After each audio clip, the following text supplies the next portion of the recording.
doesn't want to disrupt some shit? If you like earning the income you get, turn off this podcast. If you don't like, disrupt what you're doing and do something about it. You're listening to the Real Business Connections Network. Real Business Connections Network. Powered by Balbert Marketing, LLC. Subscribe now and check us out at realbusinessconnections.com. Enjoy the show.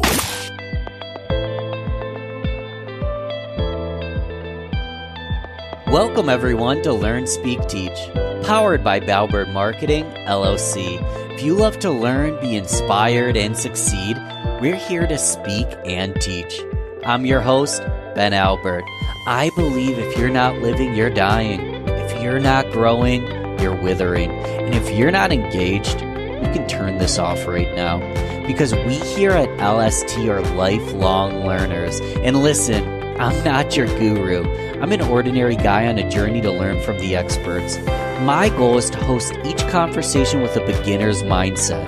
Learn and let the experts speak and teach their truths. Join us! Oh yeah, and don't forget to subscribe. This episode is brought to you completely free. Get some stake in the game here. My fee for the show only takes a few moments. If you gain value from the episode, personally share with a friend and explain your favorite part. Bonus points. Please leave us a review on Apple, Google Podcasts, or anywhere you listen to the show.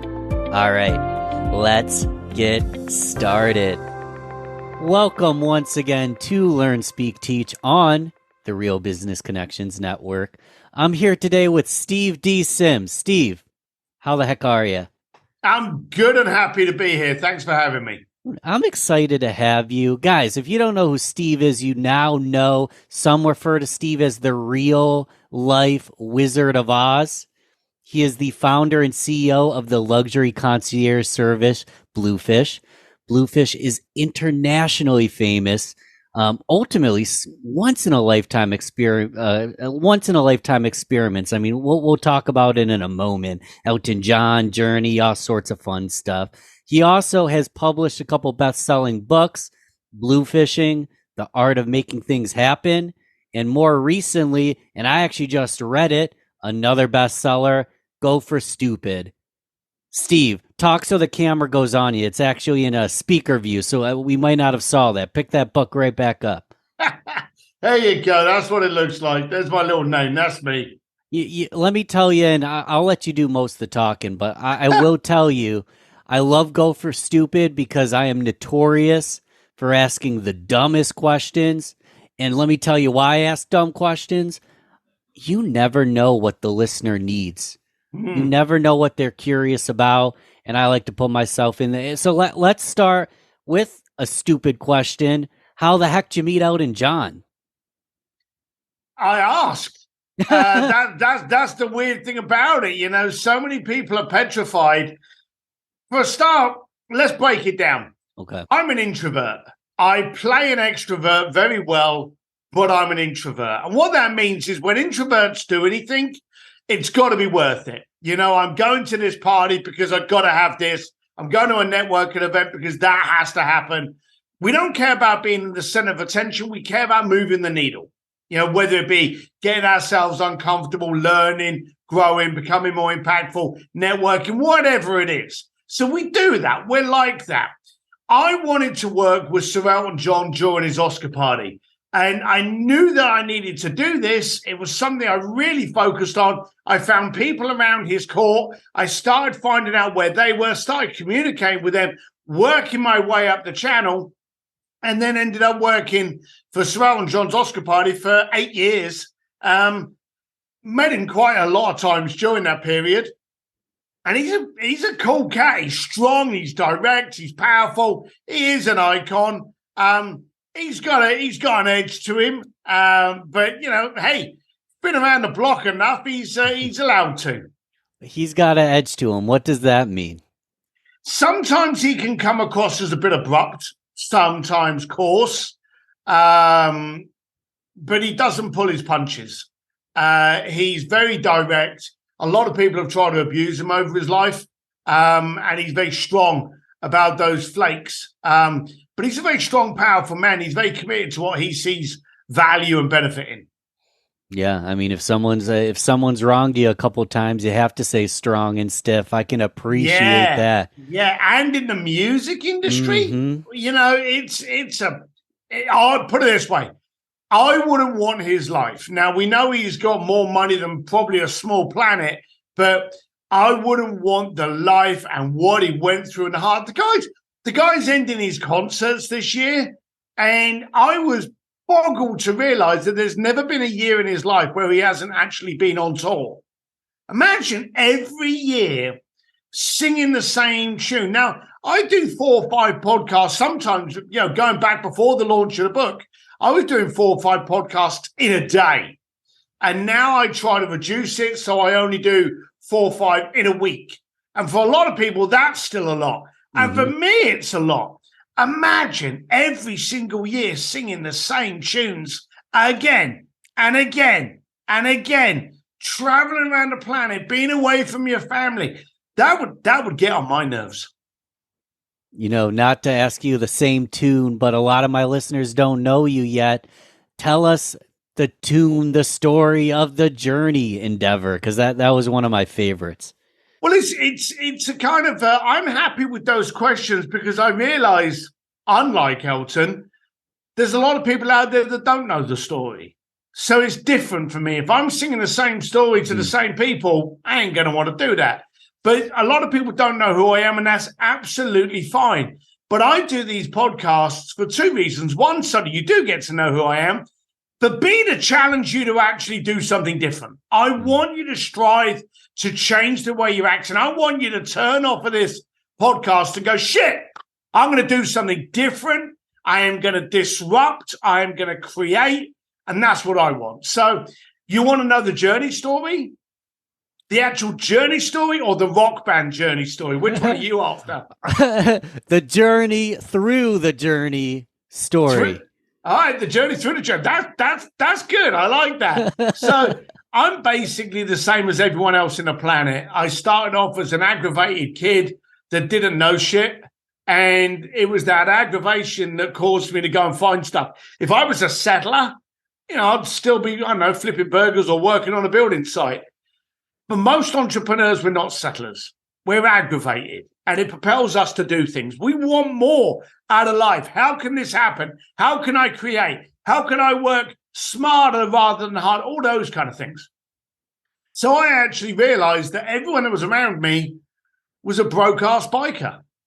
And I realized I'm a broke-ass biker. So until I broke that cycle and started hanging around with people that were smarter, more desired, more aggravated, more compelling, more successful, more frustrated, unless I changed my room, I was going to stay an ingredient of that room. And this bothered me. Even from a young age, knowing nothing, I knew that wasn't going to be my future. And so I went out to try and communicate with rich people, powerful people. I didn't know how to do it. The first thing I did was try to get jobs where rich people go, like tailors and security guards and bankers and insurance people and jet charters and yacht charters. You know me, I'm 240 pounds of ugly. Can you imagine me stood there going, want a boat? It didn't come across right. I wasn't very good. So then I started other things, and I ended up finding out the most affluent people shared the same problem. They wanted better stories to tell their friends. They didn't want to sit on a beach. They wanted to experience something. They didn't want to go to a museum. They wanted the museum to shut down for them, and to be able to have a fine glass of champagne. Is that getting a private tour at 9:00 at night? They wanted that. Now, for 25 years, I was the concierge, and you mentioned it, Bluefish. We don't actually own that company anymore. That's now gone. But for 25 years, I was the concierge to the richest, most powerful people in the planet. Now, I've always said I wasn't in the business I was in. Because what I did was I would do this for these powerful people, not because I cared about going backstage at a concert or, sitting front row or doing private meet and greets or getting drum lessons with Guns N' Roses or piano lessons with Elton. None of that impressed me. What I wanted to do was sit down and have a dinner with you for 2 hours. Just go, hey, Ben, how come you're so rich? How come you're so successful? How come you're so impactful? I wanted that 2-hour education with the most powerful people in the planet so I could then go and operate it. You see, if you're sitting in a room and you're sitting in a room with, I don't know, say pick people, Warren Buffett and Elon Musk, and there's just you firing any question you want at these two people. And because you've looked after them, you're getting these answers, okay? So you're getting these two people answering your questions. What kind of utter moron do you have to be not to walk away from that table and action the advice you've been given? Right. So that's what I was doing. I was trying to hang around with rich people so I could action the advice. The way I spoke, the way I handed up. Real quick question on that. Is that part of why you host your own podcast? Shout out your podcast. And is that part of why you started the show itself?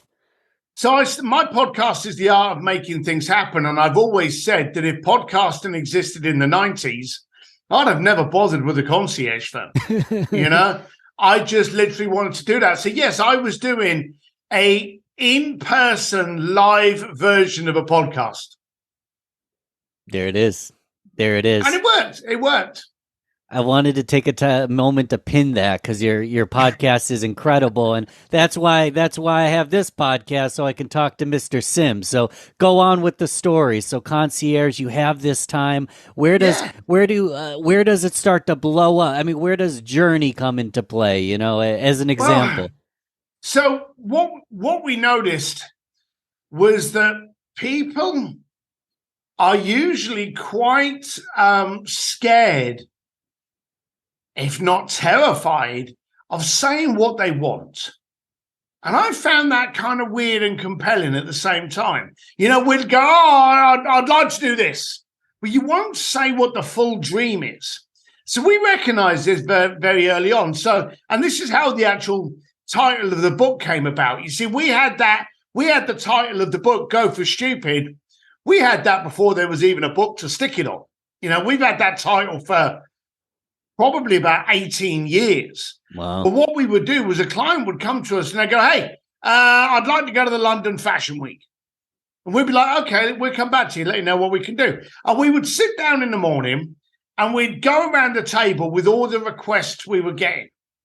And we'd be like, okay, I've got a guy who wants to go to the London Fashion Week. That's what he's asked for. How can we make that request stupid?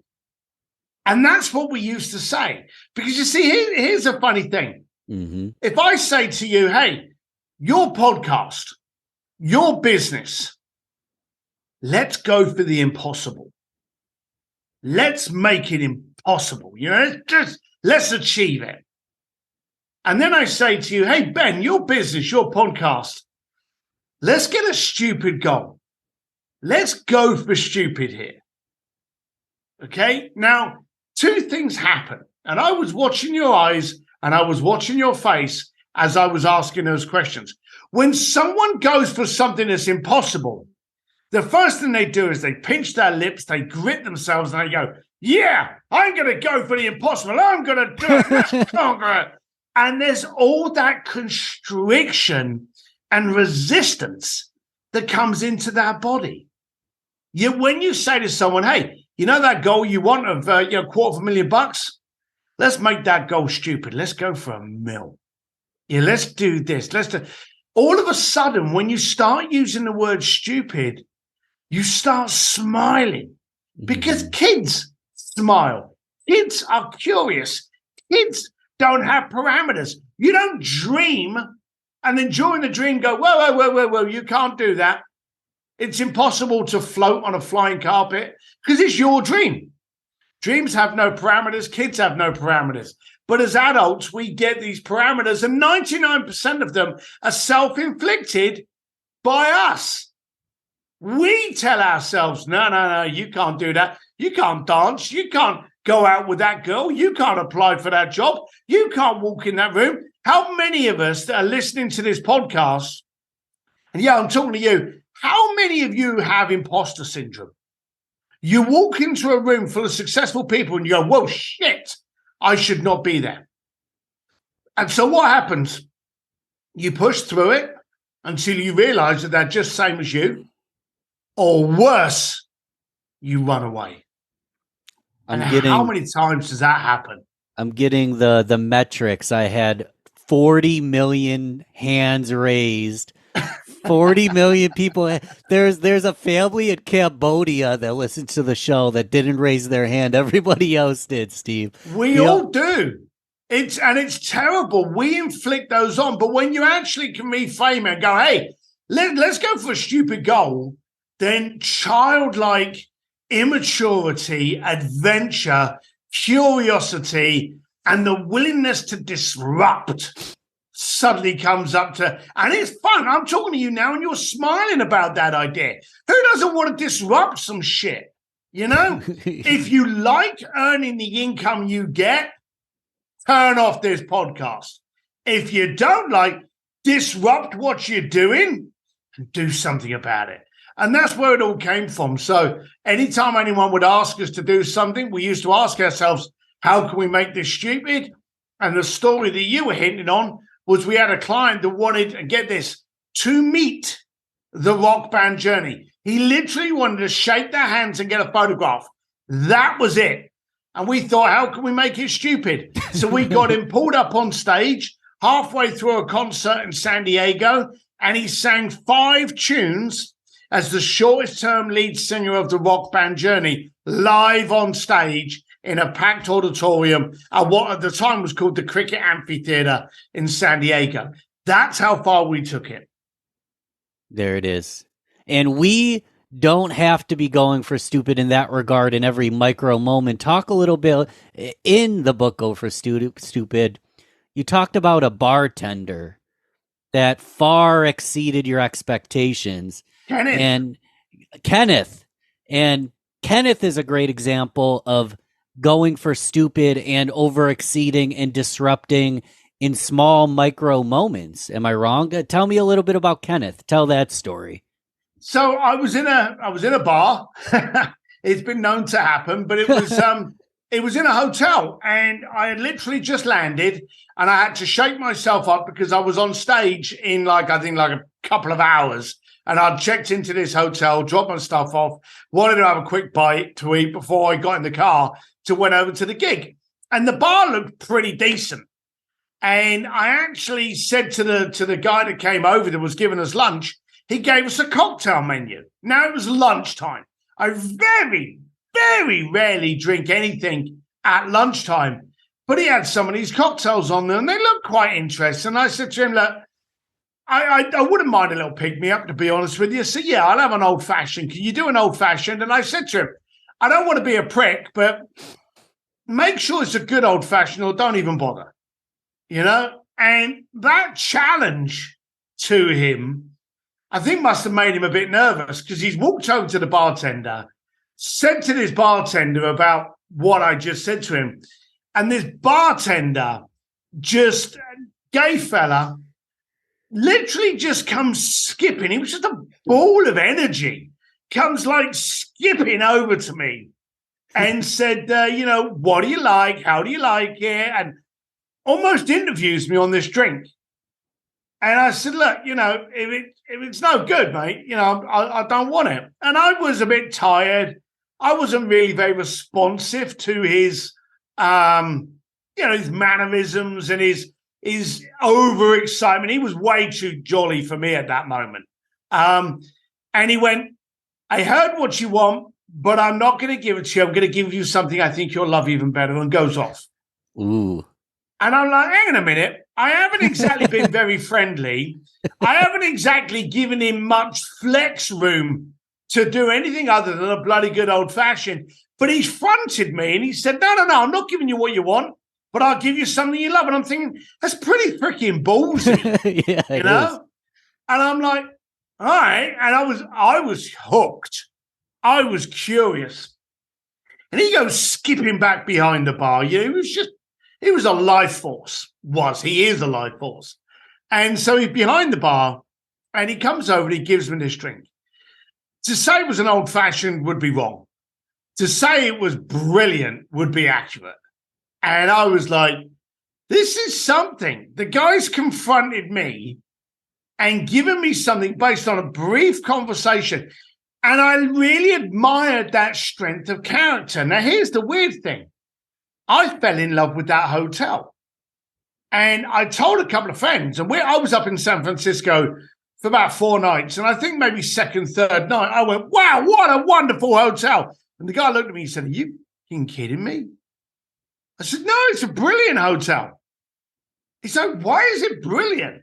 And I went, oh, first day there, this Kenneth did this, he did that, and then I got that, and I went back the following night. Kenneth was there that evening, I got this. And he said, so you're basing the hotel on Kenneth? And I went, yeah, I suppose I am. He said, come with me. And we went to the rooftop bar of this hotel where all the scantily clad women were serving drinks. And we sat down and he went, get a drink. And I thought, well, that's, okay, So I tried to get the attention of someone to get me a drink. And oh my God, was that hard. And then I finally did get their attention and the drink was shit. Then they overpriced me for the drink. And I'm like, he went, this is what we got. You got Kenneth.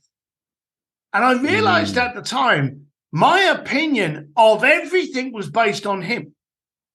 How many people, and I write an entire chapter on this in the book, how many people base your company on the single interaction they have with some point of it?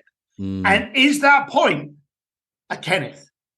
See, for me, this was one of the greatest. I was already committed that every time I go back to San Francisco, I'm staying in that hotel. Until I realized that it wasn't the hotel that had actually grabbed me. It was Kenneth.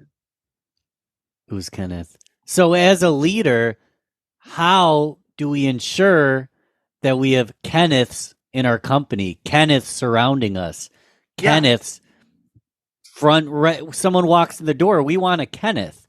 Yeah, we absolutely do, because you may not be having a Kenneth. You may be having one of these arsewipes that were up on the top floor of that hotel that suddenly convinced me it was a shitty hotel. That is why I'm calling out Kenneth, but I'm not calling out the hotel and wouldn't stay at the hotel again. So what you first got to do is you've actually got to write down who can connect with anybody in your company from a front row perspective. So anyone that comes into your company probably isn't going to speak to the cleaner, probably isn't going to speak to the person doing your IT or website, but maybe they'll speak to your assistant, your secretary, sales, your son, your child that works in the company. We're entrepreneurs. We have a lot of family members that work.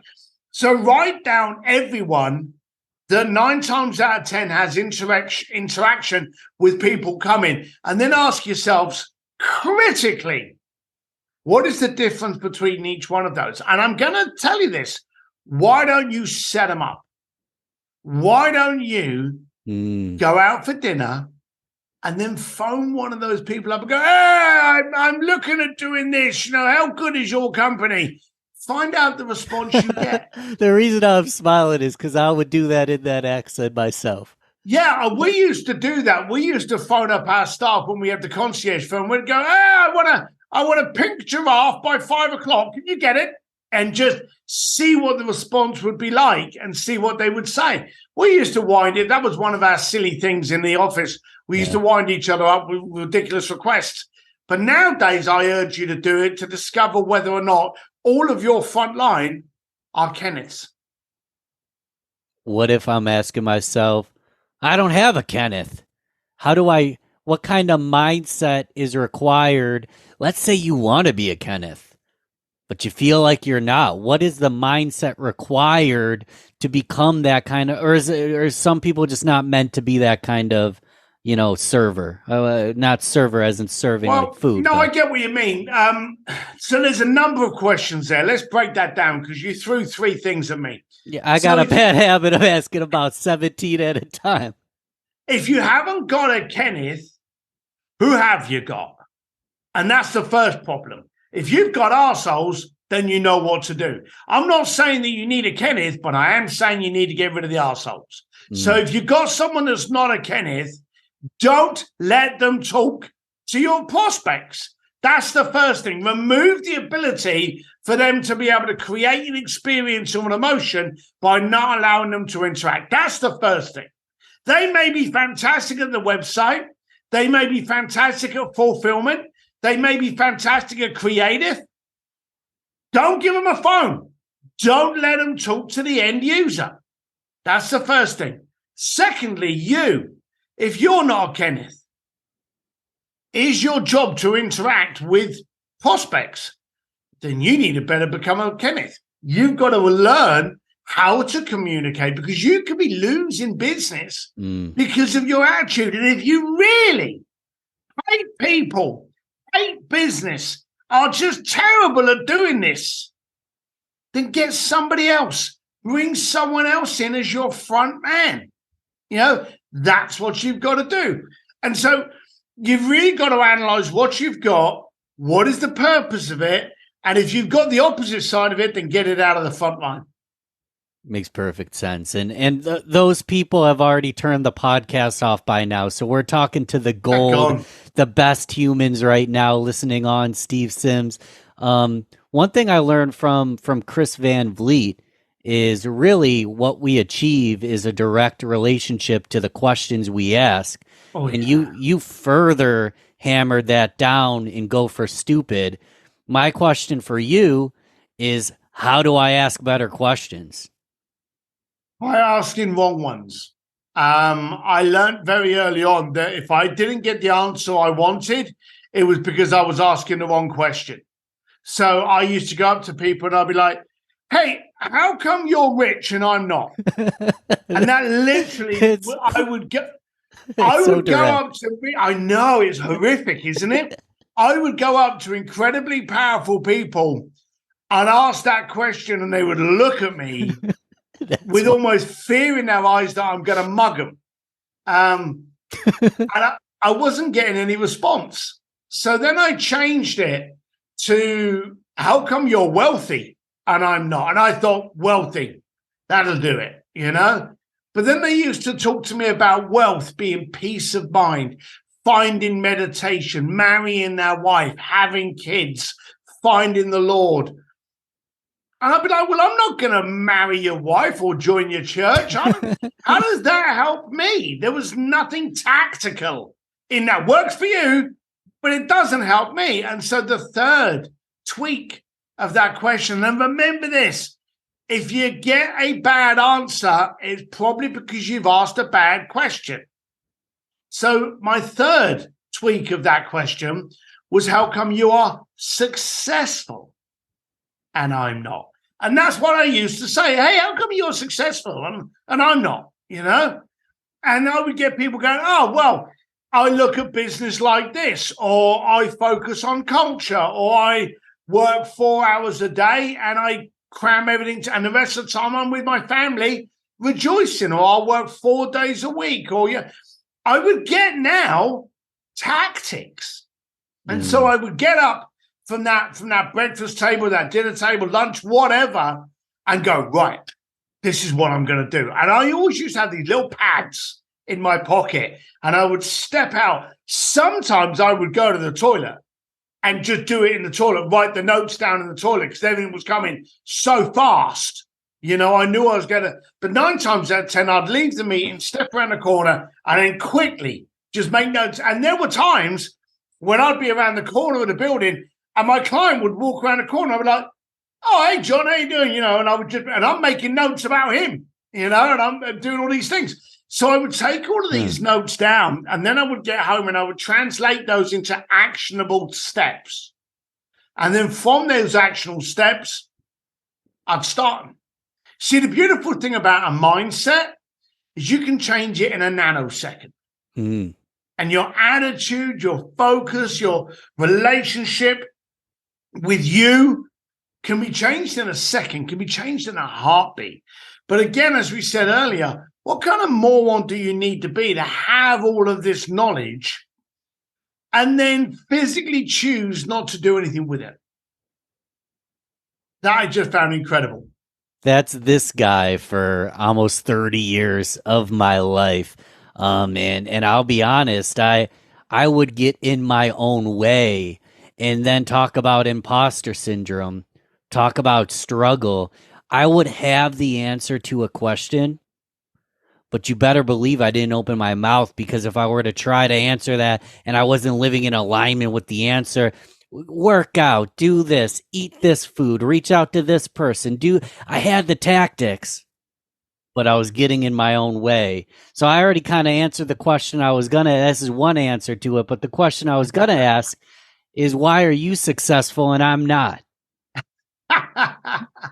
Because I listen to people and I action things. And that's the key. I always, and again, it sounds corny, but it's in my book. I talk about diet books. And I say to people, and I've done this many times, I've said to people in an audience, stick your hand up if you've lost weight after you bought a diet book, or by buying a diet book. And you get people go, yeah, and they put your hand up. And I went, hang on a minute. You've lost weight by the purchase, or have you lost weight by actioning the information in the book? And that's the key differentiator. How many of us go out, and there's a horrible statistic. There was a statistic. Someone said it's like 80% of people that buy books don't read them. And I find that ridiculous until I look at my shelf and realize I've still got books that I haven't got around to. Right. So I think that's too high a number. In fact, I pray it's too high a number.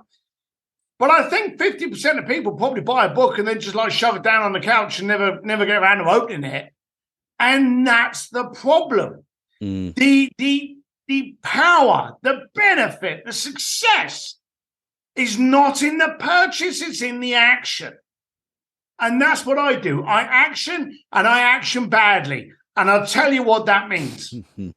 I'm a great believer that the first time you do anything, it'll be shit. Great believer in that. You cannot be perfect out of the gate because you don't know what you're doing. So what I realized is if I action everything badly, kind of lets me off the hook. Now, if I say to you, hey, here's a canvas, here's a load of paint, here's a load of brushes, paint me a masterpiece. How terrified of you to even put that paint on the canvas? You're petrified because I've actually said to you, not paint me a painting, paint me a masterpiece. But if I said to you, draw me a stick man, I can do it. There you go. There's a stick. You done it. I was going to do that either way. Yeah, there you go. A masterpiece and a stick man. See, that's the whole point.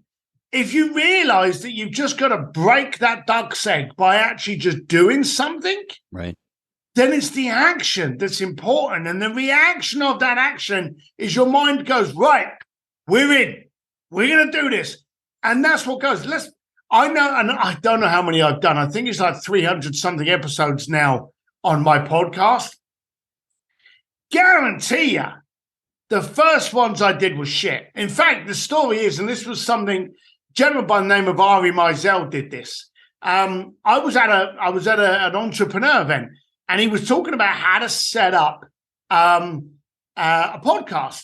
So I literally just went on Facebook and I went, hey, so I do a podcast. I had a bunch of people going, yeah, do it. So I went, all right, fine, I'll do it.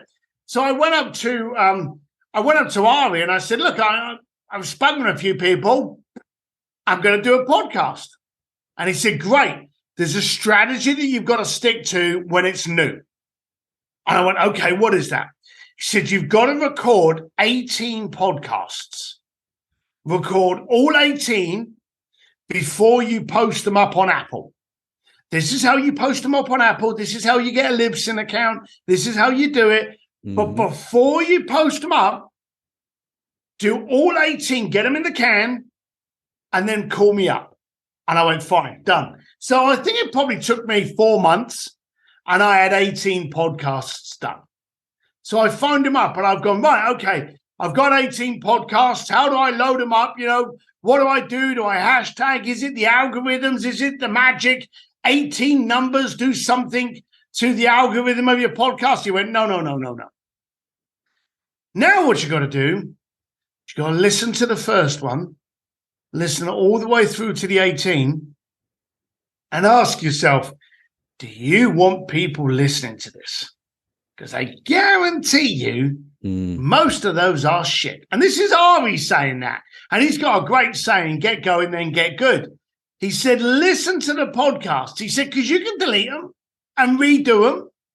And out of 18, we kept 4. We kept 4 out of 18. And I went back to all the people that I had interviewed, and they were good guests because I know good people. And like Jim Quick and Chris Voss and Jay Abraham. And I went back to these people and I went, do you know, there was a technical issue. And they were like, oh, really? What was it? And I went, the technical issue was on my side. I sounded shit. So I need to redo it. And thankfully, all of them, I think, bar one, said, yeah, let's do it again. And then the other one I got, 6 months later or something. But yeah, I actually, I did 18. Then I only released 4. And since then, even now, I do podcasts and I have fun with it. But I used to be a bit nervous. So I would say I'm getting better. In a year's time, I'll probably be a lot better than I am today. And in 10 years' time, I'll be a lot better than I will be in a year's time.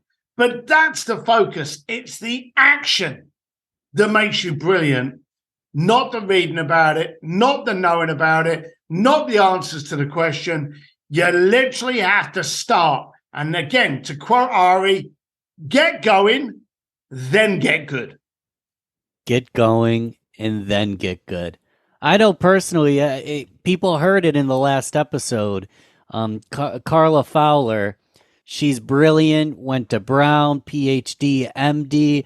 I had this big, thick bio in front of me, and I couldn't read it. I think I couldn't read your bio today. I think I'm seeing double. I actually had some Benadryl, but I've done hundreds of these. And I still have those moments. I'm still not a rock star pro. You mentioned you don't get perfect right off the bat. I mean, you're far from it right off the bat. You think you ever get perfect? I hope not, because I think perfection surely demonstrates the end of the growth. And I don't ever think I want that. Like people say, like I'm a coach, you know that. I coach. But that doesn't make me an expert. It just makes me a serial failure. It makes me a continuous student. I'm not an expert. I'm not perfect. I've just failed way more times than you, and I have an idea of certain things. But I'm a great believer that I never want to hit perfection. I would hate to be, well, great, Steve, you're perfect in that. I'd be like, well, what do I do now then? Because you can't do perfect twice. It's only perfect once, so, and that would be terrible. Oh, you could be perfect twice because to my grandma, I'm perfect. So then I'd have to get there. You go. Yeah, there you go. You mentioned you're a coach. It's funny how things happen very fast. So got your book to be on the show. I'm going to read the book because, I mean, it's Steve Sims. It was an incredible book. Go for Stupid. I'm reading the book. I forget where it was, but I clicked the link. Then I have the whole free trial, like 3 months free. So if anyone gets the book, it's not like this is a complicated hoops to jump in. It was right in the book. Before you know it, I have 3 months free virtual training where basically you can pick up your phone and have Steve with you 24/7, which is pretty badass. And then I get an email saying I'm supposed to join some Facebook community. So I click on the community. That was free. All I did is buy a book. The community was free. And then one of your executive assistants say, hey, do you want a 30-minute coaching call for free with Steve as well? So just last week, we did that coaching call. Yeah. A lot there. So I'm going to ask just one question. Why do you do those free coaching calls? Because theoretically, there could be thousands of people asking you. Yeah. So what we do is there are thousands that ask. And so what we do is we cherry pick out by literally just, lucky draw. You got lucky. Lucky draw. I was about to yell, I made it. I made the cut, but I guess I just got lucky. You're supposed to tell me I made it. It was only you. You were the only one that was important to us. But we do get a lot of people that actually ask for this. We literally just put it into a digital bucket and then pull one out and then do them. But I wanted to do them because there's a number of things that they do. One, they establish a relationship and rapport with people above and beyond the book. You're talking about it now. We've had communication. We virtually met. Okay. So I'm no longer just a bunch of words on a book. We've met. We know each other now. Okay. So there's that. Secondly, we're in a content world. We're in a world today where if you are a coach, mentor, trainer, branding agency, marketing agency, people want to see, well, how good are you? I want to see a test. So that's why we do the 3-month free at Sims Distillery. We go, hey, we want you to see what we do. If you like it, stay. If you don't, just push disconnect. We're good. But we want to give you the chance. We want you to taste what it is we do. And then the coaching, the 30-minute coaching, as you know, we didn't talk much before we hit record. I ask you for your name, what are you doing, what the problem is, which puts me immediately on the spot. And I'm like, all right, so, okay, this is the problem. How can we crack it? And we go into it. So a lot of people now can actually watch those kind of things and go, this is the kind of person I want in my corner. I like how he does this. So it gives me content. It gives me the ability to show other people how I react. It engages those that were on the fence as to whether or not engage me as a coach. And it helps me with more content that I can distribute over all social platforms. So it's a great benefit to all of us and everyone involved in it. It is. And all I did, Steve, I didn't realize. Everyone hearing this now knows this is a whole thing. I just bought the book for a few dollars on Amazon. Yeah. And before you know it, we get to build a fruitful relationship. And anyone listening that doesn't have what is it, $10 or less? I mean, hard copies probably a little more. I think the hard copies $22. I think the Kindle is less than $10. Mm-hmm. The paperback comes out in early 2023, which will probably be around about $12. So put it this way, for the price of a good few cups of coffee, you get all of this. 100%. And I'm not trying to fork out thousands of dollars, but the first 10 people that can't afford it, which hopefully zero, that needs me to buy the book for them, it's on me. It's not a big, it's worth the investment. This isn't even me just trying to promote you. I mean, it was more than just that fact I purchased a book. It's the fact that the book came with the virtual community or the virtual training, the Facebook community, and the one-on-one coaching, which, I don't know, man, you could charge thousands of dollars for that if you wanted to. Well, we do. But we do those ones 20 to 30 minutes to give people an eye opener, because you will get people, and we've had it. It's a great lead magnet. Let's not joke about it. You will get a lot of people that go, hey, I really enjoyed this free coaching session, but I need you in my life for 6 months. And my starting rate is $28.50 a month. So we do charge thousands for those calls. Yeah, but you do also put the chips on the little guy or the person that's just inquiring to make it all possible. Let's put the chips on everybody listening right now, because we already talked about this. You don't just buy a weight loss book and lose weight from the purchase. You don't just listen to my podcast and become a millionaire by, falling asleep to me. Hopefully no one fell asleep to this one. High energy. We hope not. What's the next move based on what we talked about today? What's the next move? I mean, investing in the book's an easy peasy one. Let's not talk about that. What's a free move that we could do today to take all this information we talked about and actually start putting it into action right now? Great question.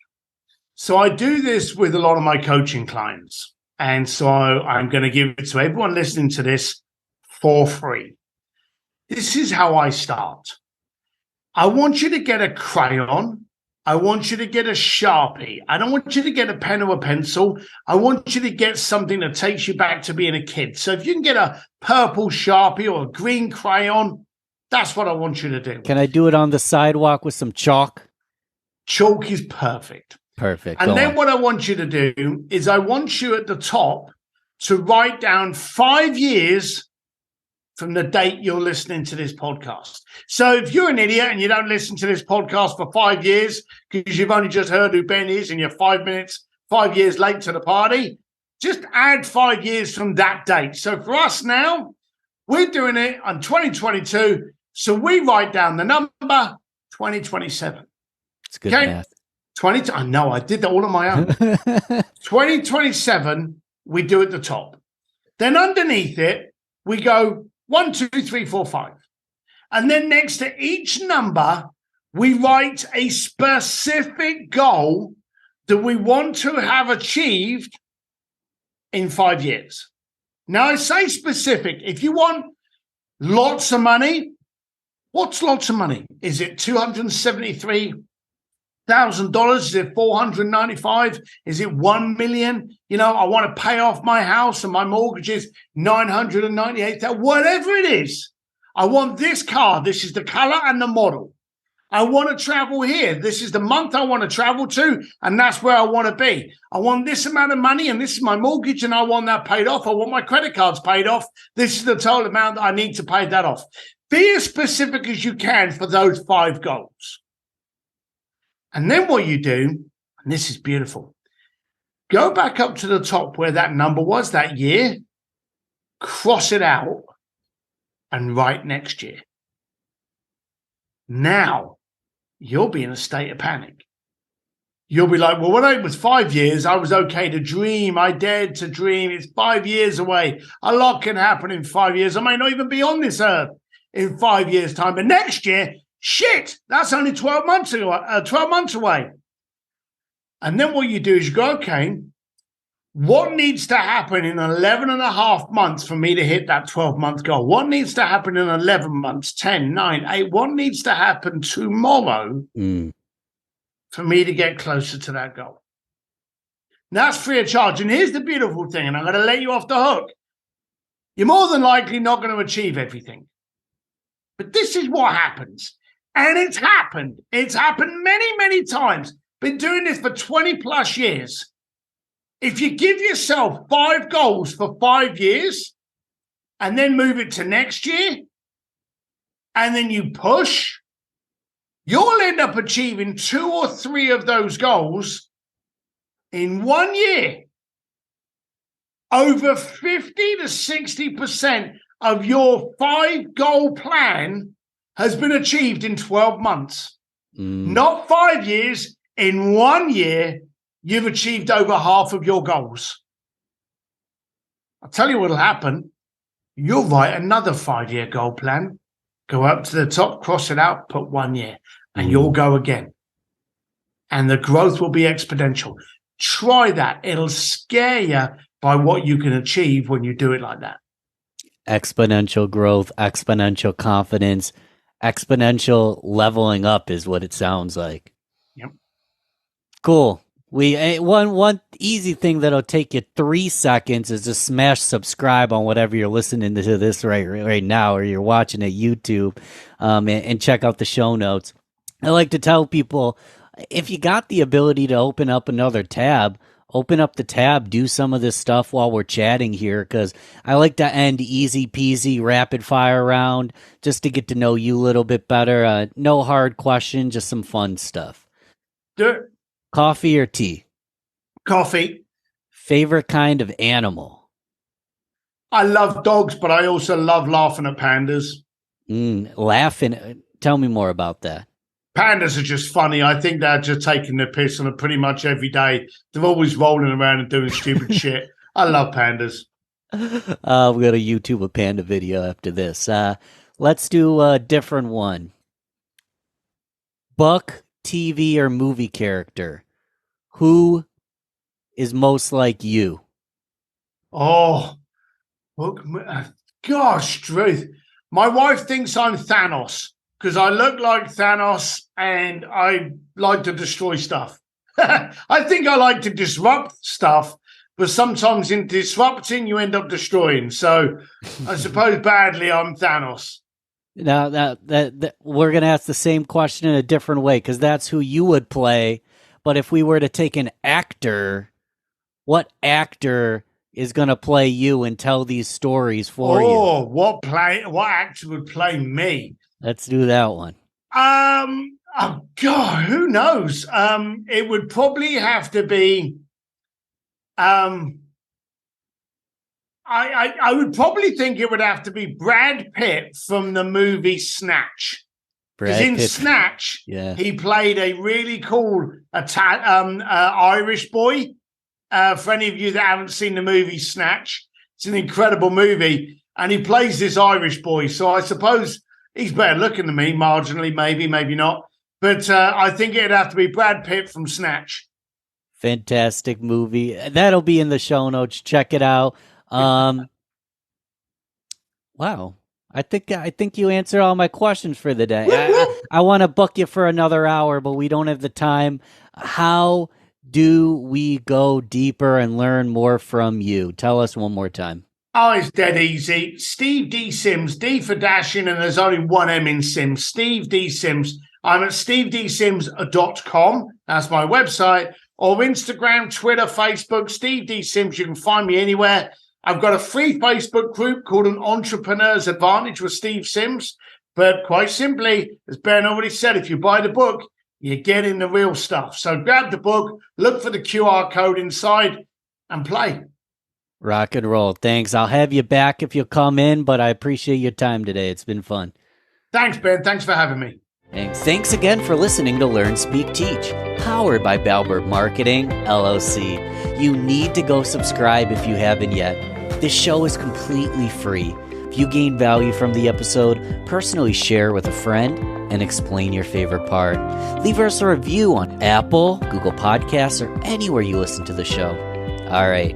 Thanks once more for listening to LST. I am so grateful. Talk to you soon.